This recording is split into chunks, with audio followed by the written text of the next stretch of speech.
Ladies and Gentlemen, unser letzter Tag in Irland ist angebrochen und es ist noch nicht mal ein ganzer Tag. Schweinerei!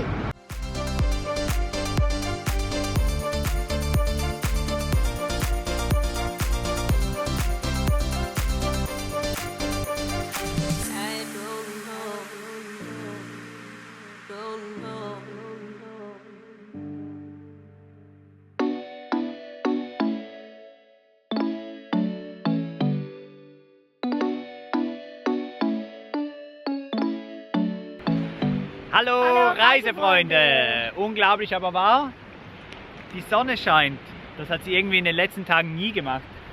Es war sehr, sehr selten. Es hat doch jetzt keinen blauen Himmel, das braucht es nicht hier. Ja. Aber die Sonne scheint. Ja, und warum genau heute? Weil heute ist unser letzter Tag und wir haben nur noch ganz wenige Stunden hier in Irland. Es ist nämlich jetzt knapp 3 Uhr und unsere Fähre... Tier ins Maul geflogen. Unsere Fähre, die fährt dann um 20:45 Uhr. Wir haben also noch ganz wenige Stunden hier in Irland und dann ist es schon vorbei. Das waren 9 Tage Irland, ein bisschen weniger Videos für euch, es waren glaube ich nicht 9 Videos, ich habe sie noch nicht geschnitten, aber es waren sicher weniger, denn wir haben die letzten Tage sind wir ein bisschen ruhig angegangen. Vielleicht hört man es ein kleines bisschen. Lauter kann ich nicht sprechen, tut mir leid. Ja. Aber ich bin eigentlich gerade ein bisschen busy. Der ganze Strand hier ist voller Muscheln und ihr seht das, die sind nicht klein, die sind groß. Also geh du mal Muscheln sammeln, ich kümmere mich. Tschüss. Ja, Steffi war ein bisschen angeschlagen oder ist immer noch angeschlagen und darum haben wir die letzten Tage wirklich ruhiger genommen, sind viel rumgelegen, haben wunderbare Stellplätze gehabt am Meer, wo wir sogar Robben beobachten konnten. Es war wunderbar, wir haben wirklich die Zeit ein bisschen ruhiger angegangen und darum hat es dann auch schlussendlich nicht so viele Videos gegeben, aber ich glaube, es hat genug Videos gegeben für euch, für einen ersten Eindruck und auch wir fanden, 9 Tage waren jetzt wirklich optimal für Irland, für einen ersten Eindruck. Wir haben es im Video hier oben schon verraten, dass Irland einer unserer Kandidaten ist, wo wir uns vorstellen können, einmal hinzuziehen oder vielleicht sogar diesen Sommer zu verbringen. Wer weiß. Naja, also ich schau mal, dass Steffi da nicht ins Wasser fällt vor lauter, ihr wisst schon, ein bisschen durcheinander wegen Kranksein. Und dann später fährt unsere Fähre da vorne und ja, das war's. Don't touch me. It's crazy. Wir haben dem kleinen Örtchen Rosslare übrigens ein bisschen Unrecht getan in einem der ersten Videos. Wir sind ja am Fährhafen angekommen und dass da nicht der schönste Flecken ist, das ist ja klar. Wir sind jetzt an den Strand gefahren, mitten im Ort und hier ist schon ganz schön. Also Rosslare, besser einfach weg vom Fährhafen und rein ins Städtchen und dann macht auch Rosslare richtig Spaß. I've lost it.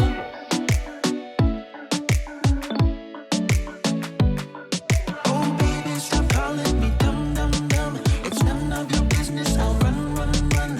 When did you take me? Und schon ist es dunkel, liebe Reisefreunde. So war das alles eigentlich nicht geplant. Kurz nachdem ich das Video am Strand beendet hatte, kam das Mail von der Irish Ferry, sie kämen zu spät. Und nicht nur ein bisschen, sondern ganze 2 Stunden zu spät. Das heißt, wir hätten eigentlich um 8:45 auf die Fähre gehen müssen. Mittlerweile ist 9 Uhr abends, die Fähre hat eben erst angelegt. Wir wissen gar nicht, wann sie losfährt. Angepeilte Ankunftszeit in Großbritannien ist dann um 2:45 nachts. Das wollten wir eigentlich so überhaupt nicht mehr haben. Das war bei der Hinfahrt ja schon ultra mühsam dann mit dem Schlafen und so weiter und jetzt ist es wieder soweit. Andererseits Irish Ferry, super cool, hat per Mail alle informiert. Man weiß, es hat Verspätung und so weiter, das ist natürlich super cool.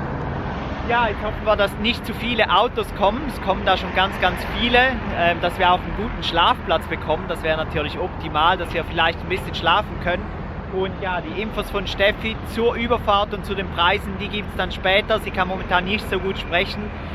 Sie ist ja ein bisschen krank und ja, mal schauen, wie das klappt. Sonst schreiben wir das unten hin. Ich melde mich dann von Bord wieder. Wünscht uns Glück, dass das alles klappt. Es geht los. Mittlerweile ist, wie spät ist?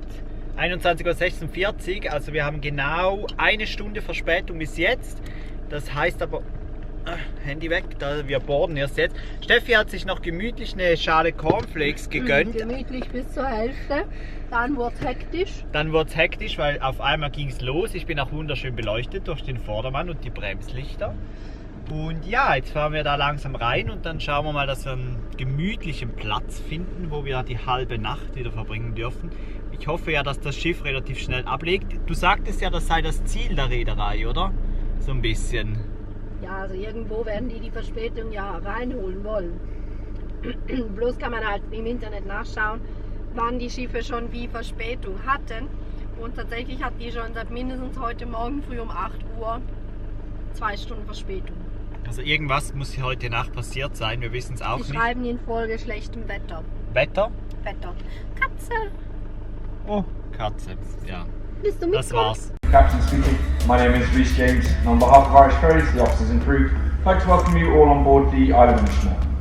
We're now completing our pre-departure safety checks. The crew is securing the ship for sea, and will shortly be leaving the berth bound for Pembroke. Weather conditions expected on this evening's crossing: got light westerly winds and only a low swell out on the Irish Sea. There are fog patches in the shipping forecast, so if you do hear the ship's whistle being sounded during the crossing, please don't be alarmed. It's standard operating procedure and restricted visibility. So we're expecting a comfortable crossing and to be alongside in Pembroke shortly after 2:30 tomorrow morning. When moving around the vessel, please do be careful to make full use of the handrails provided. So there may well be a little bit of Morgens um 2:30 in Pembroke am Dock. Wir sind angekommen, wir sind zurück in England, zurück in der UK oder wie ihr ja gerne sagt, zurück in Großbritannien. Die Überfahrt, die war ganz schön wackelig, diesmal wurde mir sogar schlecht, dafür hat Steffi fast den ganzen Flug, wollte ich schon sagen, die ganze Fahrt durchgeschlafen. Und ja, irgendwie, ich bin topfit, könnte jetzt gleich was unternehmen, das machen wir natürlich nicht. Wir suchen uns jetzt einen Stellplatz hier gleich in Pembroke und werden die Nacht noch schlafen, was geht, damit wir morgen dann wieder fit sind für neue Abenteuer, weil es warten ja noch 5 Tage Südengland auf uns und da freuen wir uns natürlich riesig drauf. Wir melden uns dann morgen früh wieder, würde ich sagen, und dann gibt es von Steffi auch noch die ganzen Infos zur Fährüberfahrt, das haben wir euch versprochen, das halten wir natürlich auch ein und dann sehen wir uns. Gute Nacht. Being fun, fun, fun. Should have known better. I'm done, done, done. Nothing can faster than all the disaster. Baby, stop calling me dumb, dumb, dumb. Should have known better. Und guten Morgen. Naja, guten Morgen ist vielleicht ein bisschen übertrieben, ist mittlerweile 11 Uhr. Geschlafen haben wir gut bis 10 Uhr. Das haben wir dann auch gebraucht nach dieser langen Nacht auf der Fähre. Ihr habt die Bilder gesehen, wir stehen hier auf einem Parkplatz vor einer Marina, wo Boote gelagert werden. Das hat uns dann geweckt. Ja, ist ein bisschen nervig, aber sonst der Platz ist ein absoluter Traum. Wir haben jetzt Kaffee und Brötchen genossen hier direkt am Wasser. Und ja, hat alles perfekt gepasst. Der Platz ist nur 7 Minuten vom Dock entfernt, wo wir gestern von der Fähre gefahren sind. Wir verlinken euch den Platz unten, weil der ist wirklich super praktisch. Wenn ihr mal spät ankommt oder spät abfahren müsst, dann passt das hier alles. Ja, ihr seht es. Der Engländer hat vorher gesagt, es sei ein glorious day. Ich glaube, das kann man so sagen. Die Sonne knallt vom Himmel, auch wenn der Wind ein bisschen kühl ist. Und ja, wir schauen jetzt mal, was wir heute machen. Wohl noch eine kleine Wanderung, um das Wetter ein bisschen zu genießen, und wie versprochen hört ihr dann irgendwann im Video auch noch Steffi, die euch erklärt, wo wir darüber gefahren sind, was es gekostet hat und die ganzen fairen Sachen, aber sie will noch nicht. Sie will einfach noch nicht. Ja, wir melden uns wieder. Living like Ooh, baby, stop calling me dumb, dumb, dumb. Should have known better. Zurück auf der ersten Insel, zurück in UK, sind wir jetzt nochmal hier im Pembrokeshire National Park unterwegs.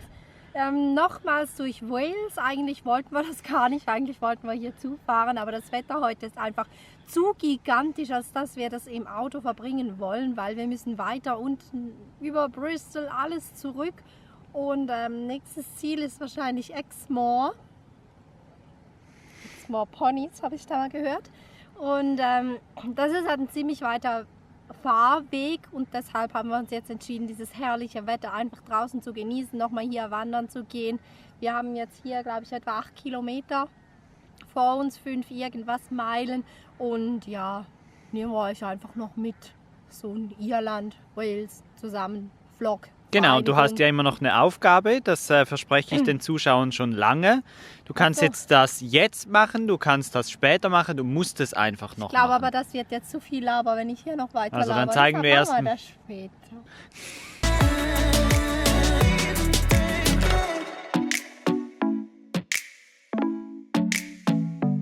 Der erste Sommertag in der 2. Staffel, würde ich mal sagen, oder? Wenn man Ich jetzt glaub Portugal abzählt, dann ist das wohl unser erster Sommertag. Ist richtig geil warm, ist richtig schön. Und das in England, in Wales, das ist auch einfach der Oberknaller. Es ist so geil Wetter, man hätte echt die kurzen Hosen anziehen können, wir haben sie gar nicht dabei. Ich weiß nicht, ich glaube, ich habe irgendwo ganz hinten im Schrank vielleicht maximal ein Paar irgendwo liegen. Ja, herrlich. Baby, don't touch me. It's crazy how you've lost it. When did you quit being fun? Should have known better. I'm done. Nothing can faster than all the disaster.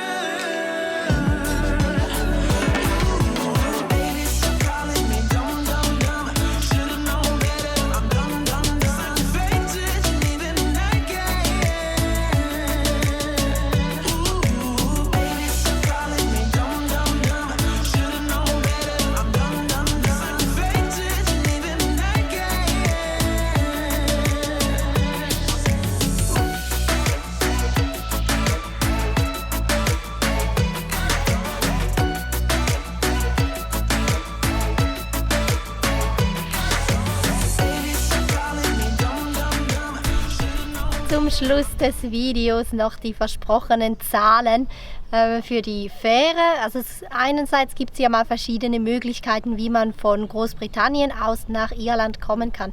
Wir haben uns für die Möglichkeit von Pembroke nach Rosslare entschieden.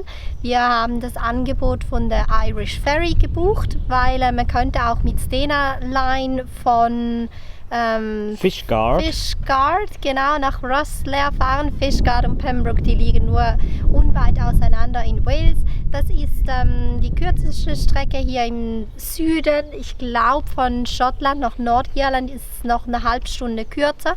Wir hatten jetzt 4 Stunden Fähraufenthalt. Also es dauerte, die Überfahrt dauerte je 4 Stunden, wobei die Rückfahrt war ein bisschen schneller, weil, wie gesagt, wir hatten ja 2 Stunden Verspätung und der Kapitän hat entsprechend natürlich ein bisschen mehr Gas gegeben.